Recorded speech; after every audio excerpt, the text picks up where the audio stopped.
Harris is leading or tied with Trump in most swing states. New Cook polls find. Vice President Kamala Harris and former President Donald J. Trump are locked into a tight race in key swing states, according to new polling from the Cook Political Report and the bipartisan team of BSG and GS Strategy Group, published Wednesday.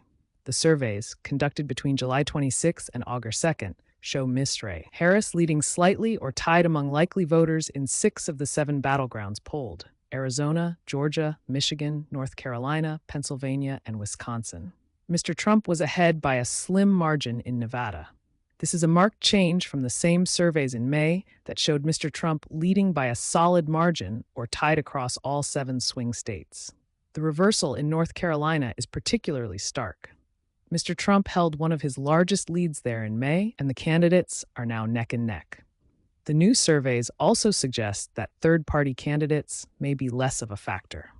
The inclusion of candidates like Robert F. Kennedy Jr., the independent candidate, and Jill Stein, the Green Party nominee, did not change the overall results across the key states. The results are similar to recent New York Times Siena College surveys, showing Ms. Harris with a slight lead in Michigan, Wisconsin, and Pennsylvania, and another indicator of how the presidential race has been remade in just a few weeks. The Cook surveys, taken shortly after President Biden dropped out of the race and backed Ms. Harris as his successor, show Ms. Harris's favorability ratings jumped 13 percentage points as voters got to know her as the new Democratic Party nominee.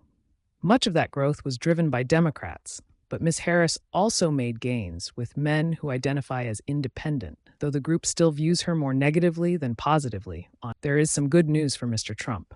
Undecided voters, a relatively small slice of the electorate, trust Mr. Trump more on economic policy and border security and are more inflation conscious than the electorate overall. They are also more worried about Ms. Harris's readiness to perform the job than they are concerned about Mr. Trump's age. If elected, Mr. Trump, 78, would be the oldest president ever inaugurated.